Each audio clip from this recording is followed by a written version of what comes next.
Good evening, everyone, and welcome to the launch of the Network for Sustainable Tomorrow's first webinar in our webinar series for our third campaign of HeatSmart Southern Tier. My name is Adam Flint. I'm the Director of Clean Energy Programs at NEST. And in just a minute, we'll get our program started. First, a few housekeeping items.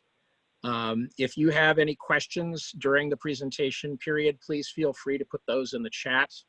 If you're having any technical issues, put those in the chat as well. Matt, one of our interns, is going to be monitoring that. We're going to start off with a presentation that'll run about 15 or 20 minutes that myself and my colleague Haley Delisle will be giving. We'll then give our installer partners an opportunity to introduce themselves, and then we'll have plenty of time at the end for questions. So without further ado, I will share my screen and Haley can begin.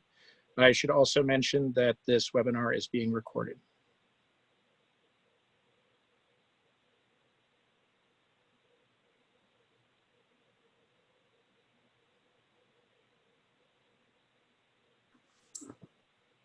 Thanks, Adam.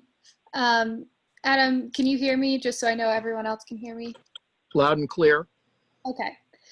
All right, so as Adam mentioned, my name is Haley Delisle, and I am the Associate Director at NEST, Network for Sustainable Tomorrow. And I also am the Campaign Director for our program, HeatSmart Southern Tier. So we'll get started here. On this first slide, I apologize, the writing is pretty small, but we have a bunch of events coming up in this series. This is the first of several, and they'll be taking place from now until the end of January.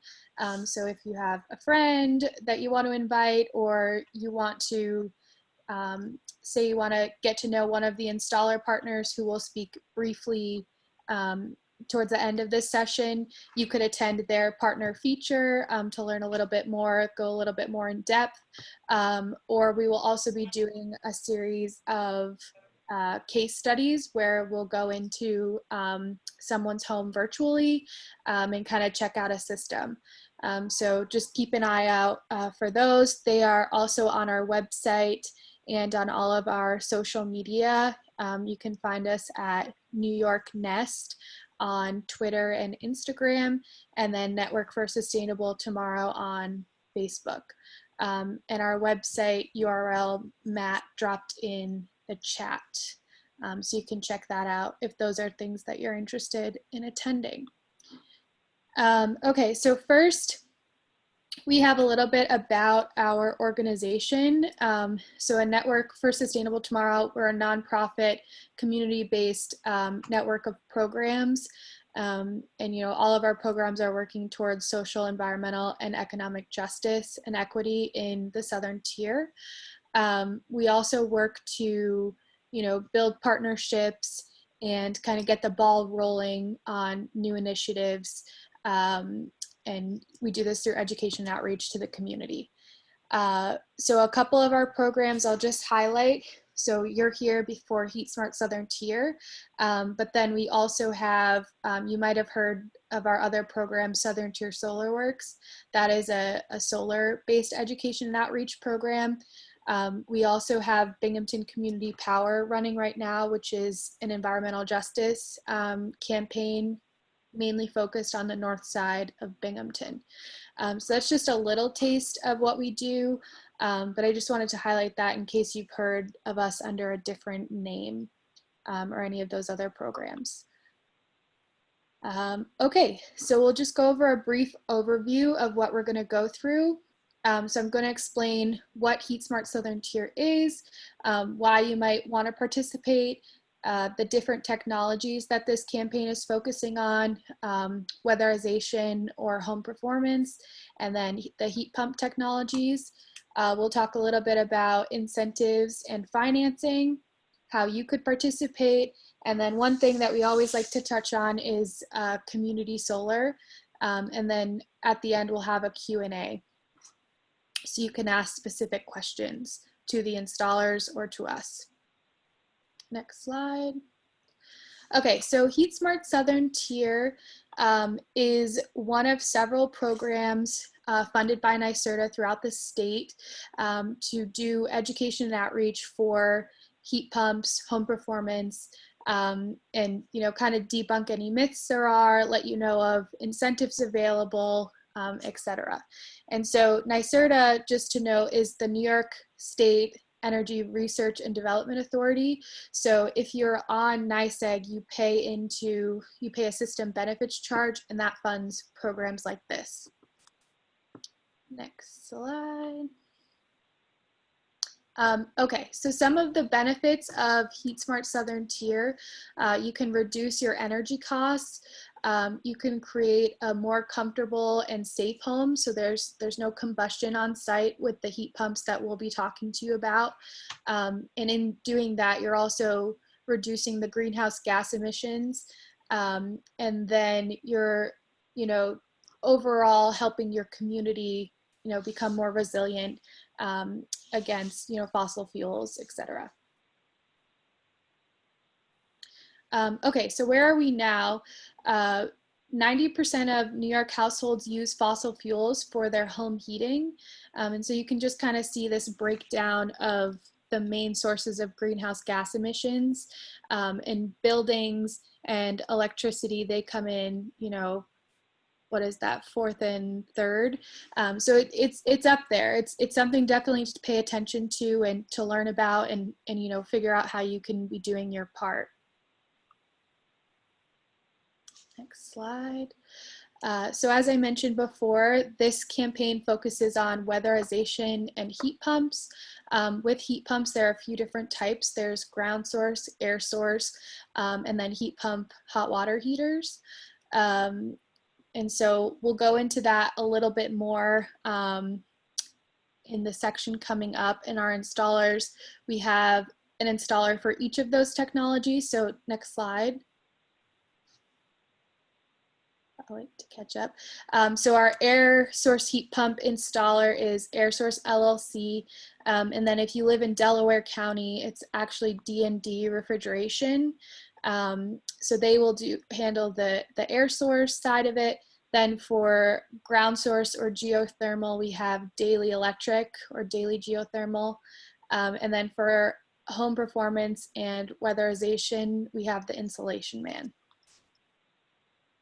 So what I always say, and this is kind of across the board, is to do weatherization first, because the cleanest energy is that you don't use or waste. So you want to make sure you have a tight home before you go and spend the money to put in one of these systems. And there's tons of different benefits for doing home performance. And so basically what the Insulation Man could do is do an energy audit. The program has changed a little bit, but for those who are low income, come and do an energy audit. They'll do a walkthrough of all of these different things, interior, exterior.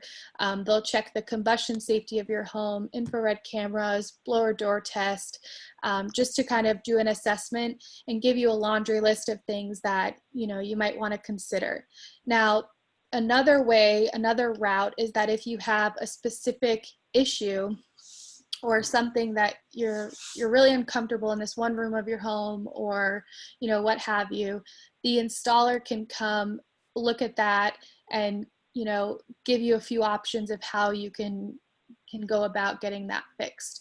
So there are a couple of different ways that you can do that, and Jess from the Insulation Man will get into that a little bit more later on. Next slide. So this image just shows you kind of where your home could be lacking in some of the areas, the most common areas. So you can be losing heat that you're paying for through your attic, or taking cold air into the basement, or you can have mold or moisture issues in the bathroom, or etc. So if you look, there's like a red line that goes around the home, and that's the envelope, the building envelope, and you want that to be as tight as possible so that, you know, the money that you're paying to condition that space isn't being wasted. And you also want to make sure that, you know, the moisture and air quality in that space is up to snuff, and what you want you and your family to be around. And so that's where home performance can really step in, and provide comfort to your home. So some of the benefits of weatherization, it can help you reduce your energy consumption and the costs. So if you're not just, you know, letting that heated air go out the window, you know, you're keeping it home, like that saves there. You can increase your home safety, so you're not having combustion on site. And then, you know, improving home comfort, not having drafts, humidity, air quality, all of that stuff. Okay, so next slide, I'll pass this over to Adam, and he'll talk to you about the heat pump technologies. So there you go. Thanks very much, Haley. Yeah, I'm going to talk a little bit about heat pump technologies, and then we're going to get into financing and incentives, and then Haley's going to finish up the formal presentation talking about community solar. So in our in-person presentations, I typically ask the audience, does anyone have a heat pump in their home? Most people say no. And it turns out, of course, that everyone does, because there's heat pumps in your refrigerator and freezer that pump warm air out of those insulated boxes, thus creating a cold one. And this shows the cycle of heat expansion and compression. And a heat pump is basically that. It's moving heat from where it is present to where it is wanted during the winter months. And then during the summer months, it's moving them out of your house and either into the air or into the ground through a ground loop. So there are three types of heat pumps that we're going to talk about. They do space heating and cooling, and some do hot water heating. Ground source heat pumps are capable of doing both of these things. Air source, as you can see, is space heating and cooling technology, and then heat pump hot water heaters are a way to heat your domestic hot water. So in terms of ground source heat pumps or geothermal, there are many different ways in which this technology can be deployed, but the most typical way in which the loops are constructed are either through horizontal or vertical closed loop systems. The horizontal systems take a much bigger footprint in your yard, but it's a bit cheaper and less invasive because you only need to put these loops down about 5 or 6 feet into the ground, whereas with vertical wells, and I have 2 of these in my home, you have to drill usually 100, 150, 200 feet down, which involves drilling rig. So it allows you, though, to actually put these wells in a fairly small space. So you might think, oh, I don't have enough yard for this. The footprint of where my wells were put in is probably about maybe 6 yards square, give or take, and then there's the piping into the house. So ground source heat pumps are very efficient. A typical efficiency would be around 500%, could be higher, meaning that for every unit of energy that you're paying for, which in this case for heat pumps, it's always electric energy, right? You're getting 5 units out. And the reason for that is because you have a boost, if you will, from the temperature under the ground, which is always above freezing. And so if it's cold outside in the winter, which it is, you only have to run the compressor to heat it from whatever that ground temperature is up to a heating temperature. These are long-lived systems. The ground loops typically last 50, 60, 70 years. The heat pumps can go for a couple of decades or more. No fossil fuels in your home. Before I got my system, actually did have the pleasure, quote unquote, of a heating oil fuel leak. It was both expensive and troublesome. There's nothing burning in my house. And as I mentioned before, these can be set up to include domestic hot water. Ground source heat pumps or geothermal are whole house solutions, right? You're not going to put a geothermal system in unless you are looking to change the heating system for your entire house. Air source heat pumps are a little more versatile in that regard.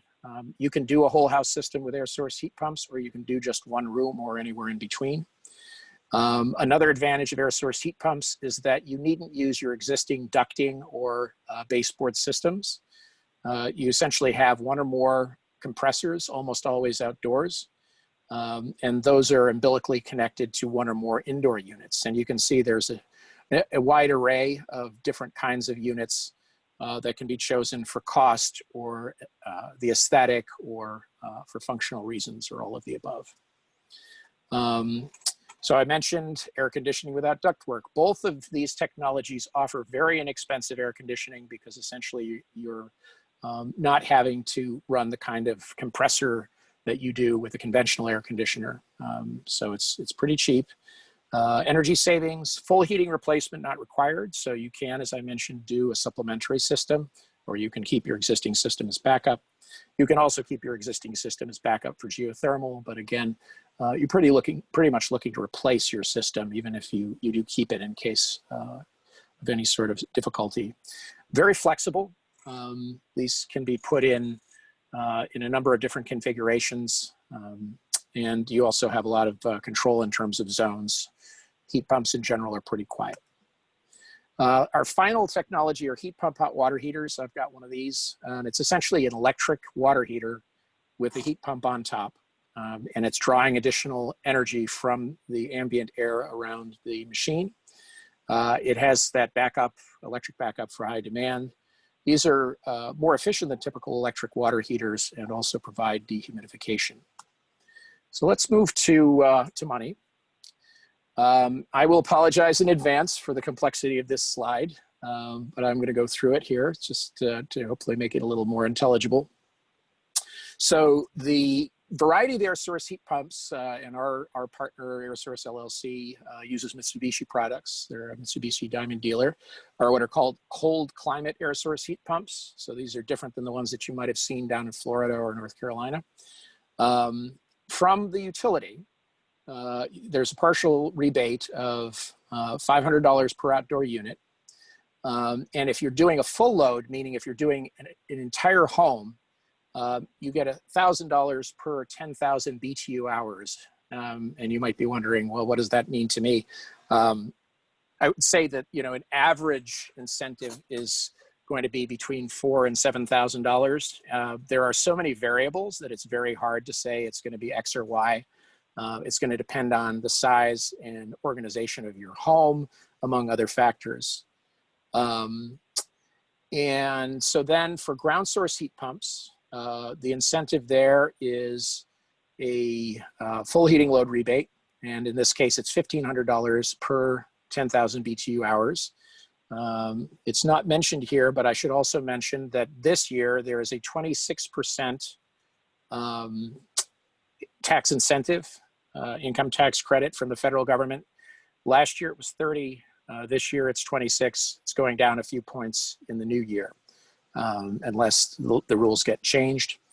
And then in terms of the different heaters for domestic hot water, you can see that there's a number of different options. If you've got a heat pump hot water heater, there's a $700 per unit incentive. I should also mention that at least for this year, there's a $300 tax credit with that as well. And if folks want to dive into any more of these details, we can do so in the Q&A. So in terms of financing, NYSERDA offers two loan products, the Smart Energy Loan and the On-Bill Recovery. In each case, there's a maximum of $25,000 with fixed terms of 5 or 10 or 15 years. And whether you get the 3.5 or the 7% is income dependent. Basically 200% of area median income or above is going to get the higher percentage. All of our partners work with finance companies, and Synchrony and Interbank are two very common ones. These are unsecured loans, and these can have terms of up to 20 years. All of you on the Zoom probably have a bank or a credit union where you have your mortgage. You can also check with them and see what they can offer you. Property assessed clean energy, I'll only talk about this in the Q&A if there's interest. This is only relevant to nonprofits and commercial entities. There are also 2 state income eligible programs. The first actually is more accessible than it used to be temporarily. So this is assisted home performance with Energy Star. And if you fit the income qualification limit, which you can see on the right-hand side of the slide, you're eligible for 50% of the project up to $10,000. The eligibility has been expanded up to 120% of area median income until the end of the year. So normally it's 80% of AMI. So there's a lot more people that can qualify. As of October 15th, which is next week, this will also include air source and ground source heat pumps. That's a new thing. Unless the state decides to extend it, the limit will go back to $4,000 up to $8,000 per job. And the eligibility will drop back down to 80% of AMI. Should also mention that landlords can qualify for this program if their tenant or tenants do for small 2 to 4 unit multifamily buildings. Finally, we have Empower New York. This is entirely free and available for homeowners that have incomes under 60% of the state median income.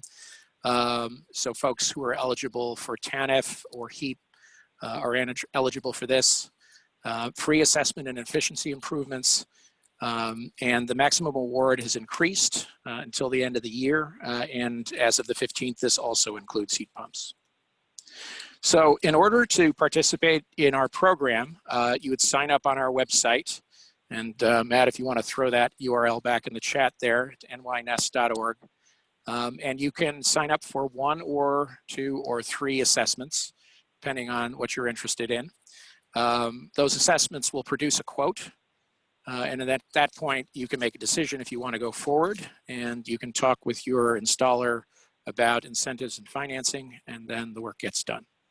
So I'm now going to turn it back over to Haley to talk about community shared solar before we introduce our partners. Okay, thanks, Adam. So as I mentioned before, we had this program called Southern Tier Solar Works. We're no longer funded to do that work, but we have a lot of relationships with solar installers and solar developers.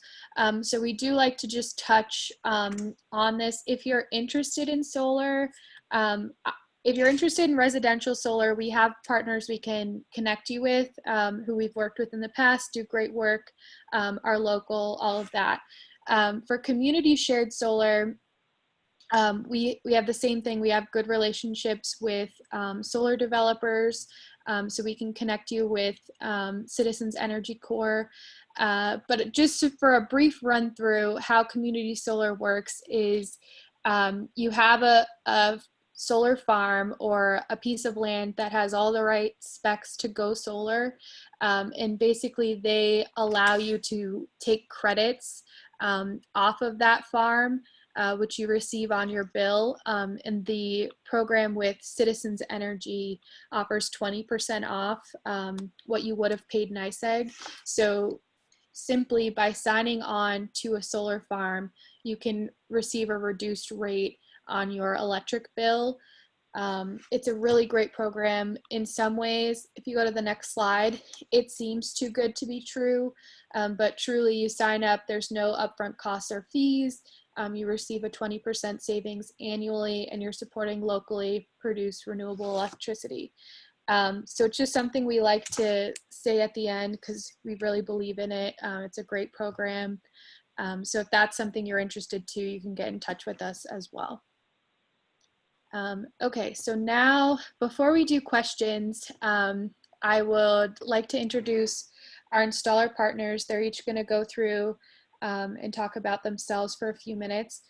So first, I'd like to introduce Ryan from Daily Electric. Thanks, Haley. Hello, my name is Ryan Daly. I own Daily Electric in Penn Yan, and also daily geothermal. We're a small business. We have 21 employees currently, with approximately half of them specializing in geothermal installations. We've been a part of the HeatSmart program down here for the last 2 years, and it has been very good for us. We are also members of the Tompkins County HeatSmart program. So we bounce back and forth between the two, working with Adam and Haley. We install water furnace products, mostly as far as geothermal goes. And we stay mostly away from air source down in that area and let that go with Dave. And we don't, we share all that. If somebody calls for geothermal, we go down and look. And if it's an air source situation, we turn it over to Dave and so on and so forth. For the last 10, 11 years, we have pretty much switched our business over from residential plumbing and electric to geothermal and heat pump installations. And that is mainly our business at this point is geothermal installations. We also do residential electric and plumbing, mainly up on the Finger Lakes area, not traveling that far to do that. We travel quite a ways to do geothermal installations, and that is mainly what we do. That is not 3 minutes though, Adam. So I'm gonna let Dave go because he talks way better than I do. But that's the gist. It's we do geothermal. Thanks, Ryan. I don't know if I talk better than you do, but I'm Dave. My company is AirSource LLC. I've been very interested in air source technology for the last 10 years, been involved in it and have been working in it in great depth for those years. We're a small company as well. We have just a few employees. I have 2 full-time installers and myself. I'm still the lead installer. I like to know what my customer's getting, so that's my model for right now, although it's difficult to keep up with things at times. I do have another new employee right here. This is my new employee, Sam.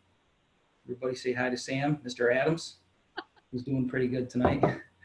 But yeah, as you may know or may not know, air source is very versatile, very efficient technology that we apply mostly specifically to whole house situations, and we've been working on whole house solutions for probably the last 8 years or so, specializing in those types of applications. There's a lot of people that do air source. It's they think it's hook up a couple of pipes and wires, and there's so much more to it than that, especially from the design standpoint. Really clearly understanding the load, applying the correct solution, the correct technology, the correct equipment, and modeling the system and ensuring that you're getting the output that you're going to get, at your design temperature. There's a lot involved with it, and we are in a constant state of learning. We have a lot of relationships with a lot of people from NYSERDA and all throughout the technologies. I have a background in building science, which is tremendously helpful when it comes to designing a system. A lot of times our systems are they're dependent upon customers doing installation work. We have great relationships with our installation company partner. They're the installation man who does a fantastic job. So it's just, having a full understanding of the problem that you're solving is critical. And we take pride in really trying to give our customers the absolute best solution, whether that's in some cases, if it's a geo situation, then, we call up Ryan and send them their way. But we certainly have a lot of experience applying air source to many different people's situations, whether it's new construction or a gut rehab or an existing home, so on and so forth. So that's pretty much it in a nutshell for us. So I'll turn it over to Jessica.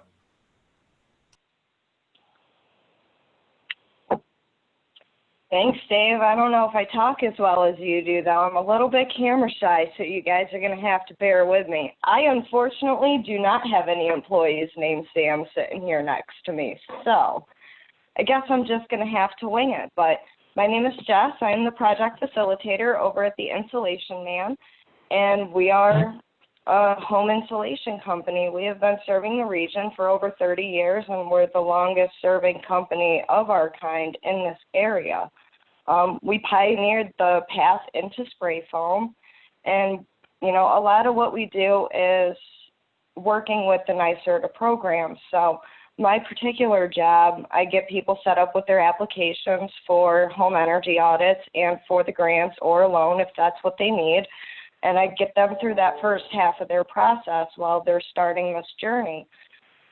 We do both whole house projects and specific improvements. We will get a lot of people that are just market rate customers. They know they don't qualify for either of the grants, and they'll call us with, you know, specific projects they want done. So we'll do both an energy audit and an estimate. But, you know, part of what we do, you know, goes hand in hand with the air source heat pumps, because making sure your house is properly insulated will help your unit not have to work so hard. So we'll come in and we'll do an energy audit.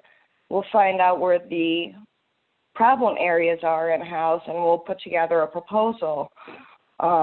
You know, we'll provide a written proposal. You know, there's no need to feel obligated to do it. It's just a recommendation of where we think that, you know, you need help with as far as the house. And, you know, if you're satisfied, you know, you sign the contract and we'll schedule the work and come in and do it. So, you know, we do a lot of work between our company and Air Source LLC. And, you know, we're also a Gold Star BPI certified contractor. So, I mean, in a nutshell, we do insulation for houses and air sealing to make sure that there's no air exchanging between inside and outside, because that's the biggest loss of energy in a house.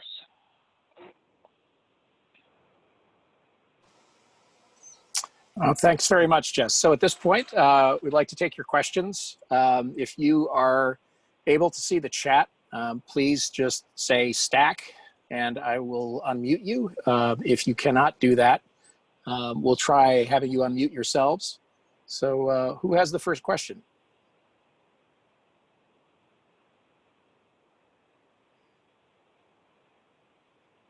Don't be shy.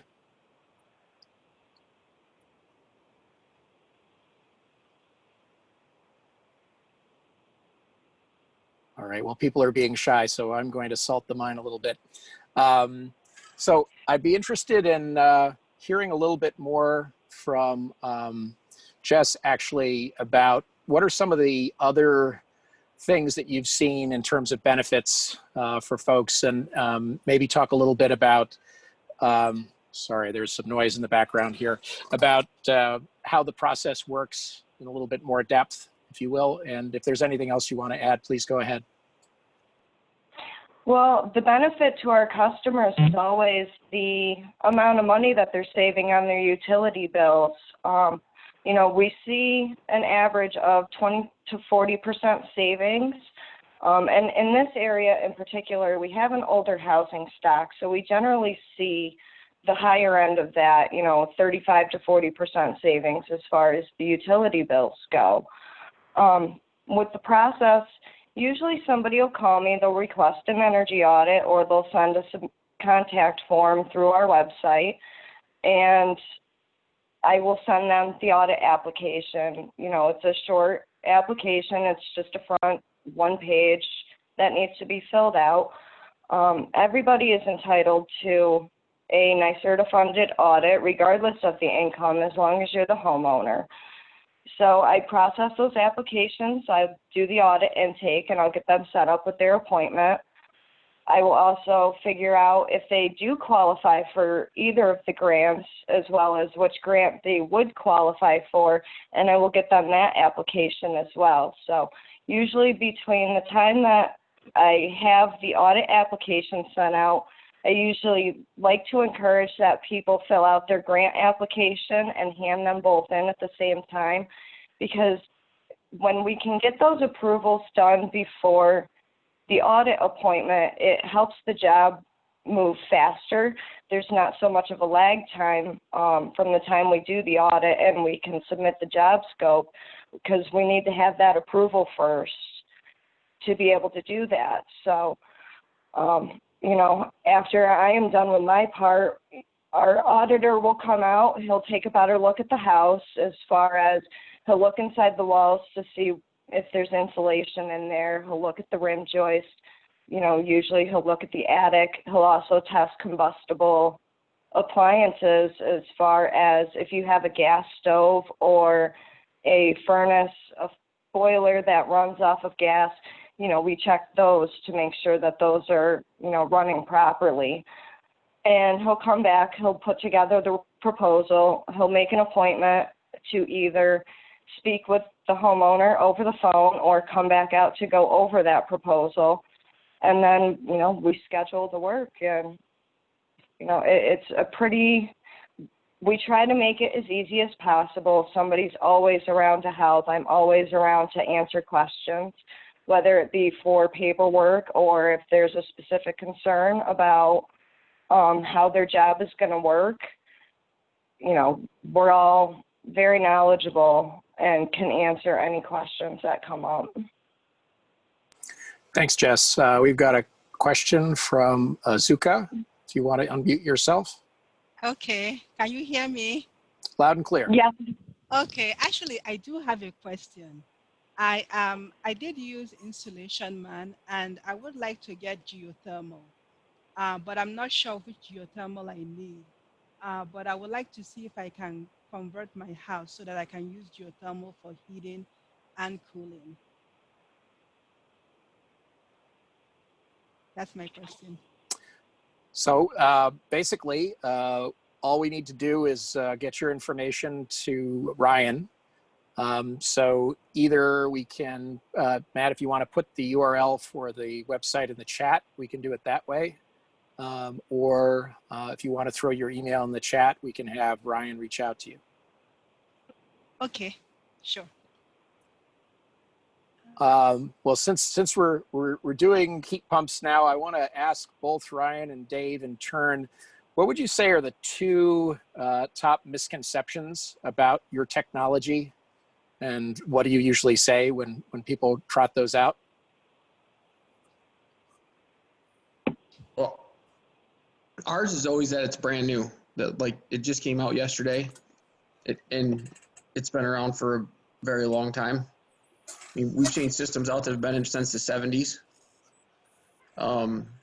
So that, I mean, I'm sure Dave gets the same thing. A lot of people initially, a big misconception is that how expensive geo is.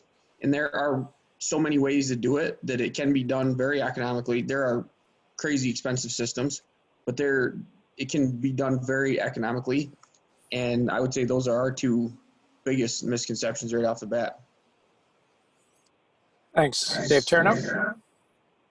Yeah, I mean, the obvious misconception with air source is that it doesn't perform at low outdoor ambient temperatures, which, used to be the case and is still the case with conventional equipment, not necessarily cold climate heat pumps that we, specialize in. So yeah, that's one misconception. It does. People do think it's new, where just like Ryan, I mean, Mitsubishi developed it back in the 70s. It's obviously improved over the years, but it's been around for a long time. It just, things take a while to catch on over here compared to other areas of the world. But I think that's probably our biggest misconception is the low, the low temperature performance. And we have equipment that performs at 22 degrees below zero. It's still making good heat. It's the thing that needs to be understood is that it's a small percentage of the time when we get those types of temperatures, and the air source does lose efficiency at those temperatures where the ground source does not. But we have our share of advantages when it comes to zoning and not needing a distribution system. Someone that has electric baseboard, we just did a job today, is all electric baseboard heat. A geo solution requires a distribution system where ours doesn't. So it's like anything else. There's trade-offs between the two technologies.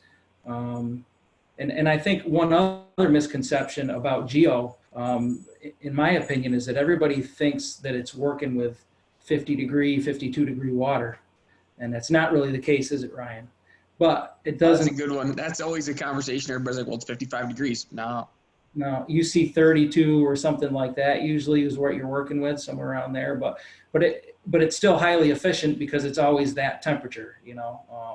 I don't know. We're in a greenhouse where our design temperature is 19. Really? Yeah. Yeah. So, I mean, that just shows, I mean, you can pull out of the ground so cold, it's crazy. Yeah.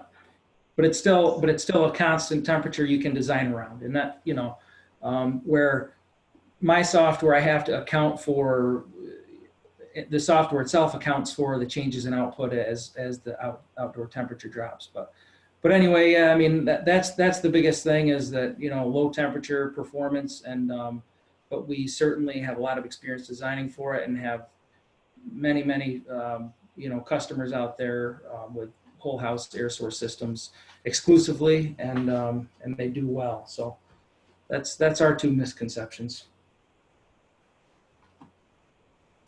Thanks, Dave. Do we have any more questions from our guests? Feel free to unmute yourself if you have a question.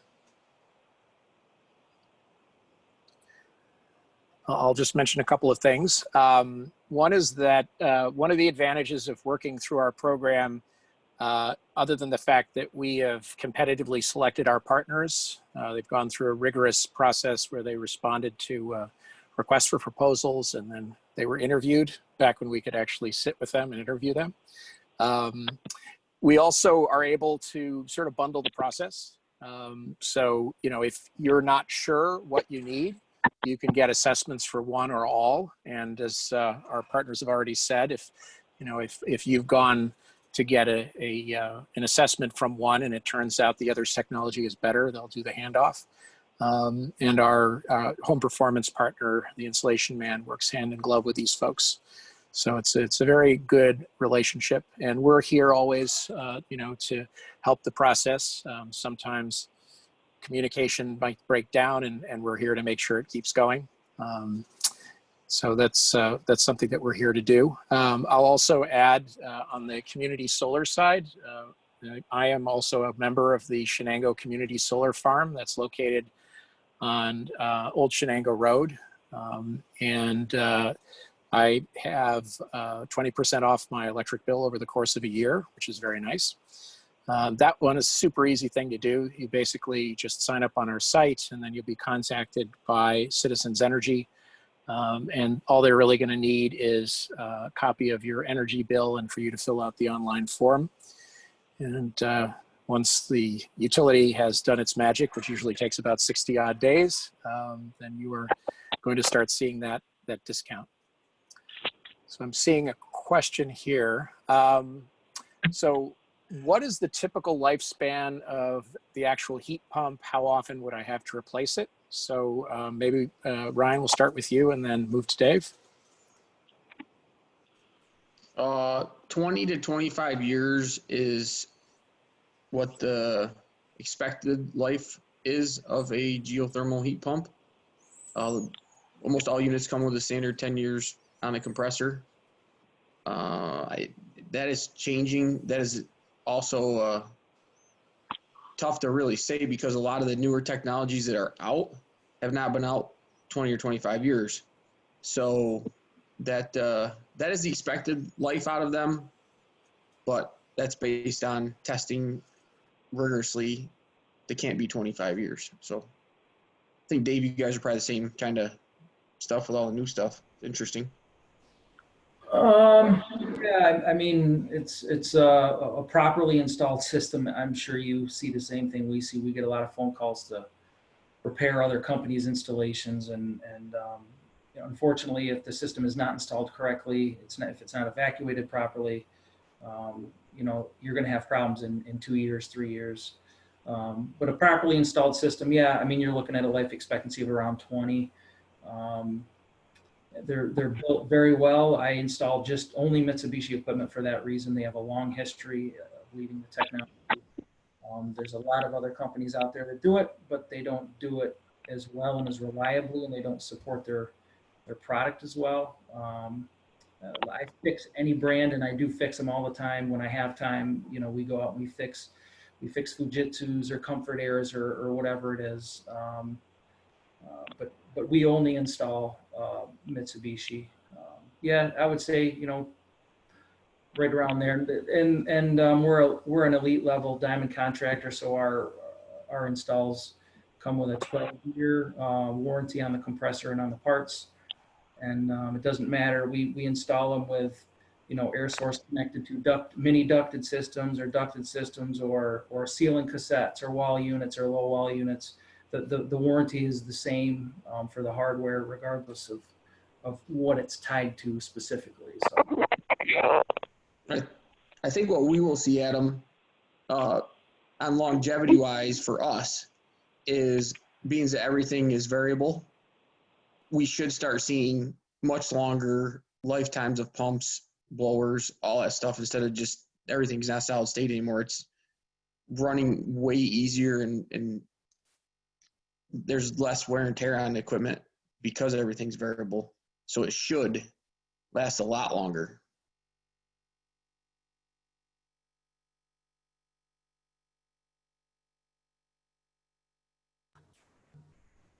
Adam, you're muted. I knew I'd do it once. I was asking if each of you could talk a little bit about the service side of this and monitoring, because that's always an interesting aspect of these technologies. Ryan, you want to go first again? We have a platform called Symphony for our water furnace products. It ties mostly to water to air units. So we can remotely see everything, what the unit does every 10 seconds in our office and on our phones if we need to. The customer can see some of the parameters that the unit is running on, not everything that we can see. We can adjust it from our office. We can change fan speeds, blower speeds, pump speeds. We can change everything from our office. We can tell a lot of times what's wrong with the unit. If there's an issue, we can tell what's wrong with it before we come out. And that unit, that Symphony platform, it allows people to adjust everything remotely. They can see their energy consumption. They can see how much the pumps are drawing. They can see pretty much everything, main stuff that anybody would want to see. They can see it on their phone. Water to water wise, we have Symphony on those units. We just can't see, it doesn't have the expansion board that we need yet to see the amount of stuff we see inside of an air unit. So we're close, but not there on those as far as the amount of data we get from them. It's really nice for us. I think, Ryan, maybe you might want to take just a second, if you have time, and just explain that some people might not understand air to water or you know, or water to water. You know, just explain to them the difference between, you know, the radiant, hydronic, and air when it comes to your systems. That's a great point.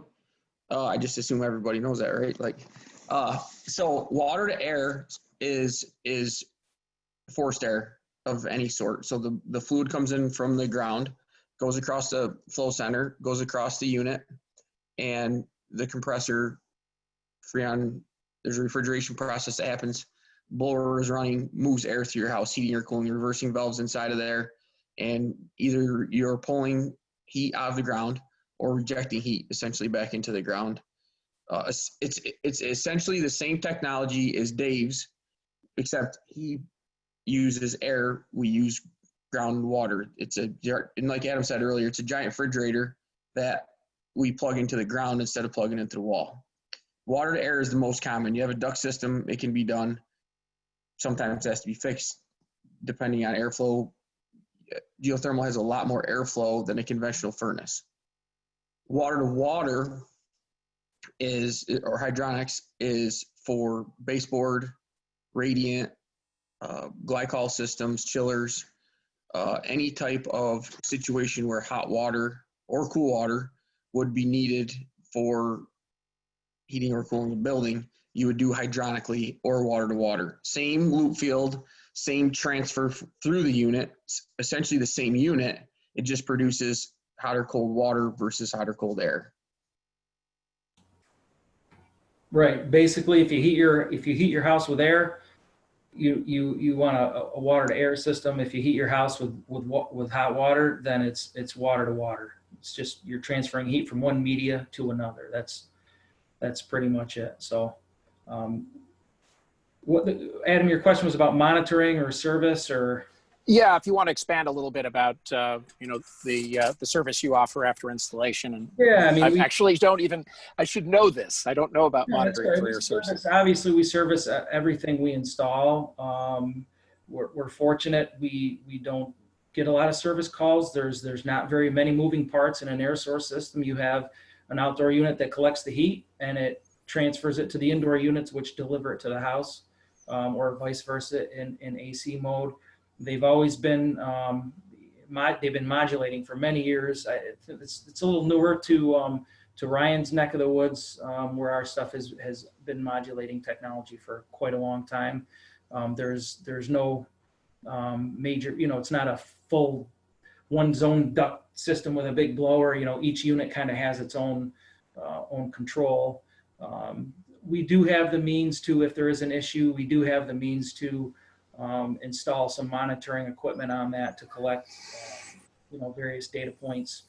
And it's being expanded upon. Actually, Mitsubishi's always improving that type of thing, but it's, I'm knock on wood. I've never had to use it in a customer's house. I mean, in lab work, training, that type of thing. But the equipment is pretty reliable. We don't see a lot of issues. Sometimes a mouse chews a wire, or once in a great while we'll have something like that. Most of the repair work we do is on other, people that just call us for repairs on the systems that we didn't install. But yeah, it's reliable. Of course, we service it, and if needed to, yes, we can monitor different performance aspects of the equipment.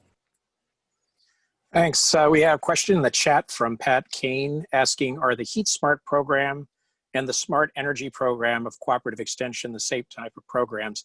It's a good question.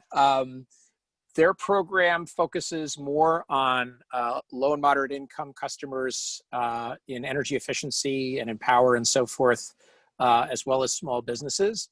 Clearly there's overlap. And we're both the same in the sense that we're both funded through NYSERDA to do outreach.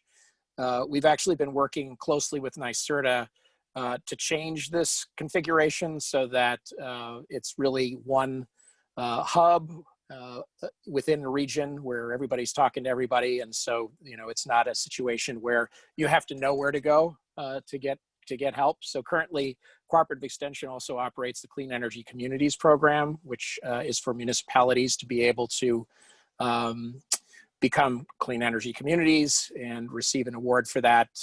And what we're envisioning in the not too distant future is that everybody who's doing the outreach will be working together. And if you have any energy question, regardless of whether you are a residential customer or if you're running a large commercial facility, you can come and we can help you. Any other questions? So we're near the hour, so I'll just remind everyone that if you're interested in signing up for an assessment, you know where to go. You can also call us up on the phone. In addition, our next program is going to be on October 22nd, and this is going to feature the Installation Man, and we're going to do a deep dive into energy efficiency. And the program after that is going to be our first case study.